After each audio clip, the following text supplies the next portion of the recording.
The British Empire controlled a quarter of the world's land.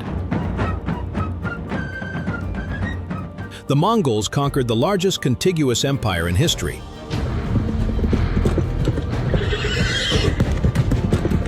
Rome's legions marched across 3 continents. But none of them achieved what America did. It was imperialism for the modern age, and it worked brilliantly. Today, the United States doesn't need to conquer territory to dominate the world. It controls the global financial system, stations troops in over 750 bases across 80 countries, and has made its culture, language, and values the default setting for much of humanity. Here's something most people forget. America itself began as an empire, just a continental one. In 1776, when the 13 colonies declared independence, the new United States controlled a strip of land along the Atlantic coast, about 800,000 square miles. But look at a map today.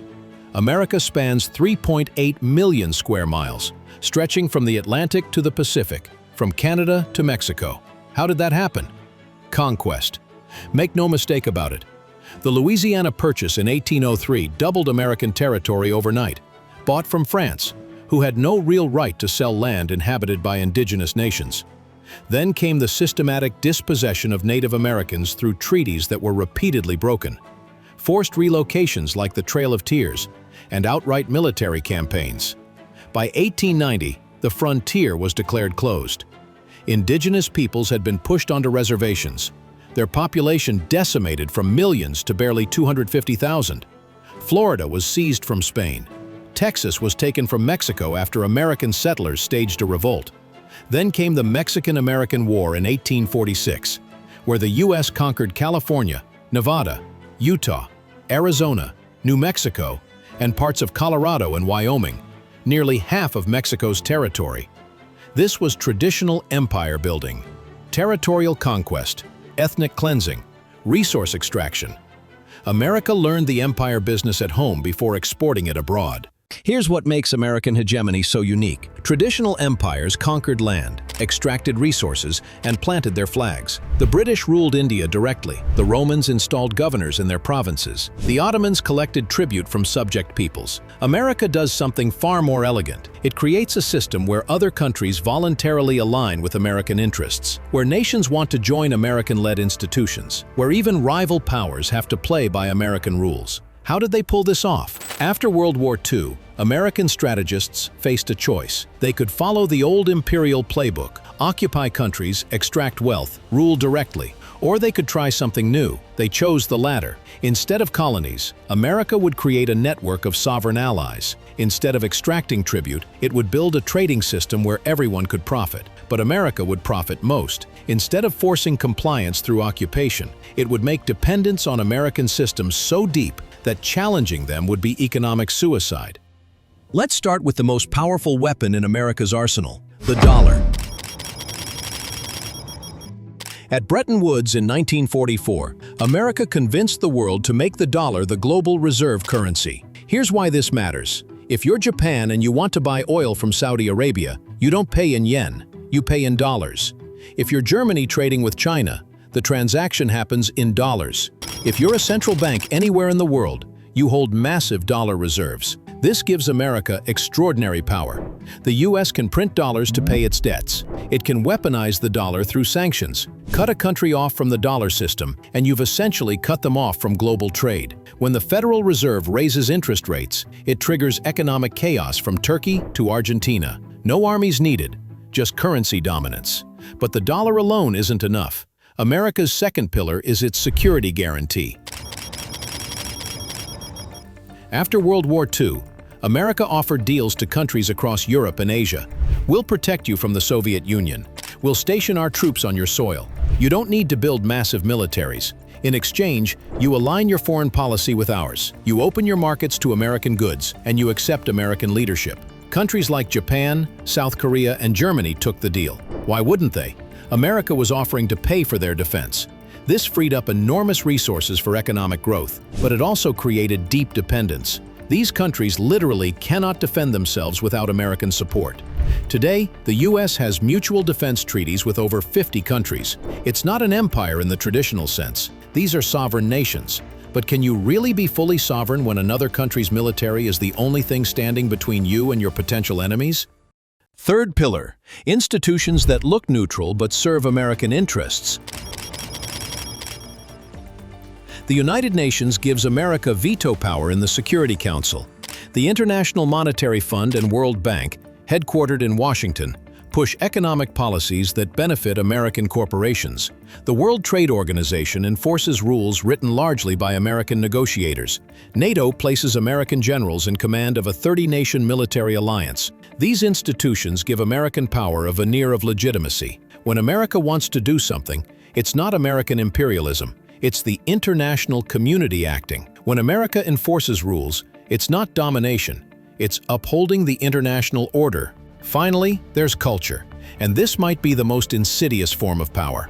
American movies dominate global box offices. American music sets worldwide trends. English has become the default global language, and specifically, American English. American universities educate foreign elites who return home speaking American ideological language. American tech companies control the platforms where billions communicate. This is what political scientists call soft power, the ability to make others want what you want. When young people in Jakarta, Lagos, or Mumbai dream of the good life, they're often dreaming of an American lifestyle. When foreign leaders think about democracy or free markets, they're thinking in American terms. You don't need to conquer people who already want to be like you.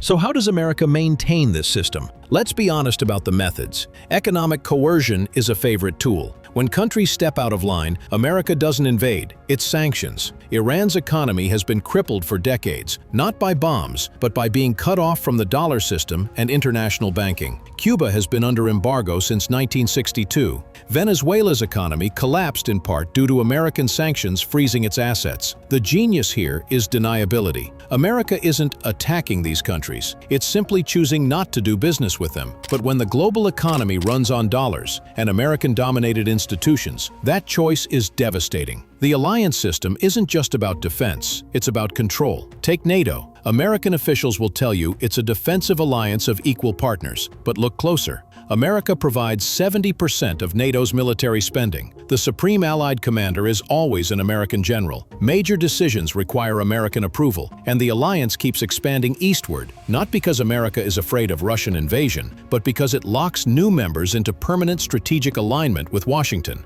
Japan's constitution, written by American occupiers, prevents it from having a real military. South Korea cannot wartime operational control of its own forces without American permission. These aren't sovereign military powers, they're protectorates. And when economic pressure and institutional control aren't enough, America has overthrown more governments than any empire in history, over 50 by some counts. But here's the clever part. Most of them weren't traditional invasions. Iran in 1953, CIA-backed coup. Guatemala in 1954, CIA-orchestrated overthrow. Chile in 1973, CIA support for Pinochet's coup. Ukraine in 2014, democracy promotion that just happened to install a pro-Western government. When the government falls, install leaders friendly to American interests. No colonies, no governors, just friendly governments that know which side their bread is buttered on. And the system is showing cracks. China is building an alternative to dollar dominance with its Belt and Road Initiative and digital yuan.